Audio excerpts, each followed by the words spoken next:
ఇప్పుడు డిసెంబర్ వచ్చింది. So, next జనవరి, ఫిబ్రవరిలో కంప్లీట్‌గా నోటిఫికేషన్ టైమ్ అయితే ఉంటుంది. ఇప్పటికే సెట్ ఎగ్జామినేషన్‌కి సంబంధించిన స్కెడ్యూల్ అనేది మారిపోయింది. అయితే ఇక నెక్స్ట్ మనకి టీఎస్ఆర్జేసీ, టీటీడబ్ల్యూఆర్జేసీ, మోడల్ స్కూల్ నోటిఫికేషన్స్ ఇవన్నీ నోటిఫికేషన్స్ కూడా ఉంటాయి. సో, ఇప్పటి నుంచే మీరు కంప్లీట్‌గా అలర్ట్ అవ్వండి.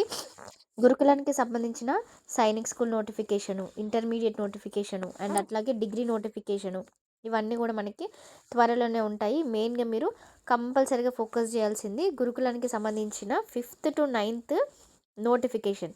5th-9th ఉంటుంది అండ్ అలాగే బ్యాక్‌లాగ్ వేకెన్సీ కూడా ఉంటది. చాలామంది ఏం చేస్తారంటే, అచ్చా నేను ఓన్లీ 5th-9th నార్మల్ వేకెన్సీ చేసిన కదా! మళ్ళీ బ్యాక్‌లాగ్ ఎందుకు అని అంటారు. కానీ కంపల్సరీగా బ్యాక్‌లాగ్ కూడా చేయండి.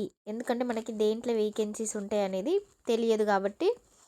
సో, 2 అప్లికేషన్ చేసుకుంటే బెస్ట్. అండ్ ఇంకొకటి ఏంటంటే బ్యాక్‌లాగ్‌లో చాలా తక్కువ సీట్స్ అనేటివి ఉంటాయి. అండ్ అది కేటగిరీ బేస్ చేసుకొని మాత్రమే ఉంటాయన్నమాట. ఓకే. ఫర్ సపోజ్ బీసీ కేటగిరీలో 15 సీట్లు ఉంటే ఓన్లీ బీసీ వాళ్ళకి మాత్రమే ఇస్తారు. ఓసీలో 2 సీట్లే ఉంటే ఓసీ వాళ్ళకి మాత్రమే ఆ సీట్లు ఇస్తారు. సో, అట్లనమాట. అండ్ బ్యాక్‌లాగ్‌లో తక్కువ వేకెన్సీస్ ఉంటాయి కాబట్టి మీరు రెండింటికి అప్లికేషన్ అయితే చేయండి.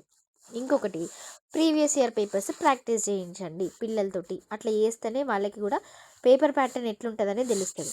ఇంకొకటి ఏంటిదంటే ఓఎంఆర్ షీట్ ఫిల్ చేయడం. నీకు ఆన్సర్ తెలుసు. కానీ ఓఎంఆర్ షీట్‌లో ఫిల్ చేయడం తెలీదు. సో, అందుకోసమనే పిల్లలకేం ఆన్‌లైన్ ఎగ్జామినేషన్ గాదు గాబట్టి, ఓఎంఆర్ షీట్‌లో హాల్ టికెట్ నెంబర్ ఎట్లా రాయాలి, hall ticket number, date of birth ఇవన్నీ గూడా ఎట్లా ఫిల్ చేయించాలి అనేది చూయించండి. నేను ఆల్రెడీ ఒక శాంపుల్ పేపర్ గూడా ఓఎంఆర్ షీట్ మీకు ఇస్తాను. అది ప్రింట్ అవుట్ కూడా తీసుకోండి. తీసుకొని దాన్ని జిరాక్స్ తీసుకోండి. పిల్లలతోటి షేడింగ్ చేయించండి.